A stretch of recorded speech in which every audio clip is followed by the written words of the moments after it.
تمام خواتین و حضرات کا کہ آپ لوگ جو ہے وہ تشریف لائے. پروگرام کا باقاعدہ آغاز جو ہے وہ تلاوت قرآن کریم سے کرتے ہیں.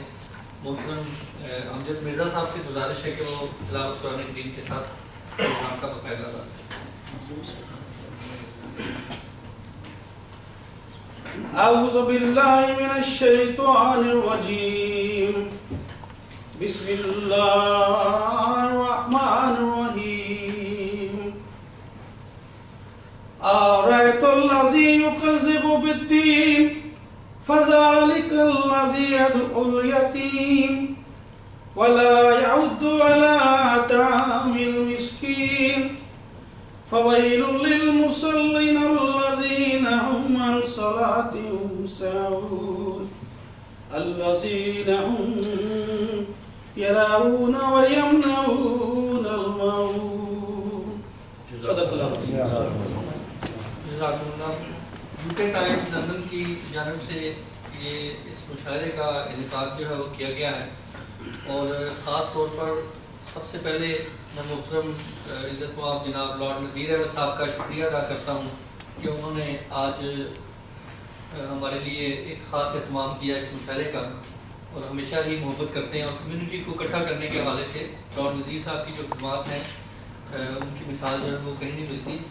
لارڈ نذیر صاحب سے گزارش کروں گا کہ وہ ہمیں ہمارے جو سامعین ہیں ہمارے جو ناظرین حاضرین بیٹھے ہوئے یہاں پر ان کو ویلکم کریں اور اس کے ساتھ ساتھ جو گیاری میں لاپتہ ہمارے فوجی نوجوان ہیں ان کے حوالے سے دعا کروا دیجیے. اور اس کے علاوہ جو پاکستان کی خاص طور پر چونکہ آج ہمارے ساتھ محترم فرحت عباس شاہ صاحب موجود ہیں, پاکستانی پروگرام ہے تو پاکستان کی راہ میں جان دینے والے شہید ہونے والے جو ہمارے فوجی ہیں ان کے لیے دعائیں مختصر فرما دیں. محترم لارڈ نذیر. بسم اللہ الرحمن الرحیم. الحمدللہ رب العالمین.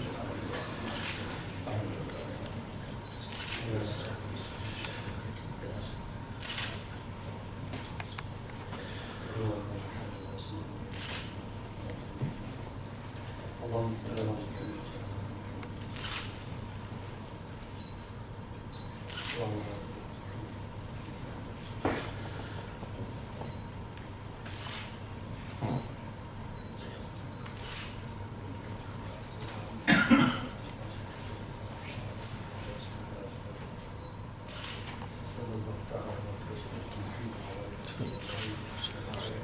آمین.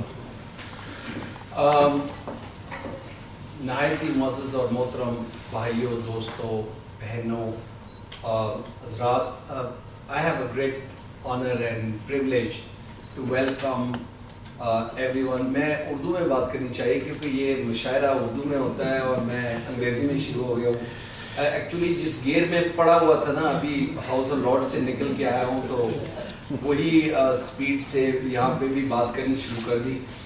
سب سے پہلے تو فرحت عباس شاہ صاحب کو میں ویلکم کرتا ہوں ہاؤس آف لارڈز میں. It's a great honour and pleasure to invite you here and to welcome you, کیونکہ یہاں پہ بہت سارے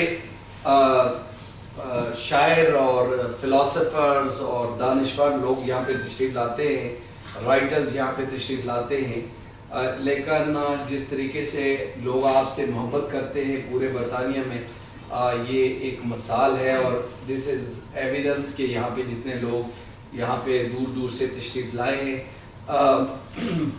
UK ٹائمز اور حق صاحب اور ان کی ٹیم پاکستان یوتھ فاؤنڈیشن جو کو ہوسٹ ہیں, میں ان کا بھی شکر گزار ہوں کیونکہ میں ذاتی طور پہ میں شاعر نہیں ہوں, میں بلکہ اسٹرگل کرتا ہوں کہ ایک بھی شعر اگر یاد رکھوں. میں کوشش کرتا ہوں کہ میں یعنی یہ کہتے ہیں نا شاعروں کی وہ ایک ڈفرینٹ دنیا ہوتی ہے, کیونکہ جہاں پہ وہ امیجن کر کے, ایکچولی سچی بات تو یہ ہے کہ اگر حضرت علامہ اقبال رحمۃ اللہ علیہ کی شاعری یا ان کی فلسفی کو دیکھیں تو وہ تو انسان کو اور مسلمان کو کس طرح جگاتی ہے اور اس کو ڈائریکشن دیتی ہے. اور لیکن شاعر عموماً بیک گراؤنڈ میں ہوتے ہیں, کیونکہ وہ ڈائریکشن دیتے ہیں, اور میرے جیسے جو نادان قسم کے بولنے والے لوگ ہوتے ہیں وہ پھر اس پہ عمل کر کے, بلکہ آج کل میں دیکھتا ہوں ایون بڑے بڑے جو پاکستان کے سیاستدان ہیں وہ بھی دوسرے لوگوں کے چوری کر کے شعر جو ہے وہ پڑھ کے وہ سنا دیتے ہیں, جس طرح کہ ان کا اپنا کلام ہے. ٹھیک ہے نا, یہ آپ جو شاعر یہاں پہ تشریف رکھتے ہیں, آپ ذرا بولا کریں اور کہیں کہ یہ جو شعر آپ نے پڑھا ہے بہت خوبصورت ہے لیکن آپ کا نہیں ہے, یہ فلاں صاحب کا. وہ بھی غلط پڑھتے ہیں, غلط پڑھتے ہیں, پڑھتے بھی نہیں, گانے کی کوشش کرتے. تو یہ کیونکہ ان کو پتہ ہے کہ لوگوں کو محبت ہے شاعروں کے ساتھ اور اس جو خوبصورت کلام ہے اس کے ساتھ, اور یہ کوئی نئی ٹریڈیشن نہیں ہے.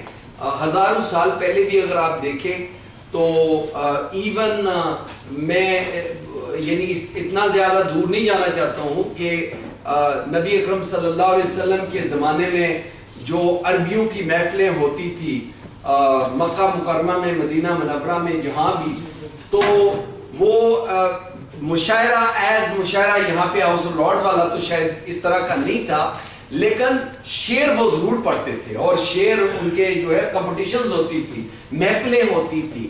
اور پھر اللہ سبحانہ تعالیٰ نے جب قرآن نازل کیا تو سارے شعر جو ہے وہ ایک سائڈ پہ رہ گئے. قرآن جو ہے وہ اس کی خوبصورتی اور اس کا انداز جو ہے وہ ایک الگ جو ہے وہ پھر عربیوں نے قرآن پڑھنا شروع کر دیا. لیکن کیونکہ اردو زبان اتنی پیاری اور میٹھی زبان ہے, اور ساتھ ساتھ میں پنجابی بھی کہوں گا کہ اور میری جو پہاڑی زبان ہے, کیونکہ میاں محمد بخش صاحب جو ہے نا وہ ہماری پہاڑی زبان میں جو ہے ان کی کتنی خوبصورت شاعری ہے, تو میں یہاں پہ سننے کے لیے آیا ہوں. اور میری جو پلیزنٹ ڈیوٹی یہ تھی کہ میں آپ سب کو ویلکم کروں, اور شاہ صاحب آپ کو ویلکم کروں.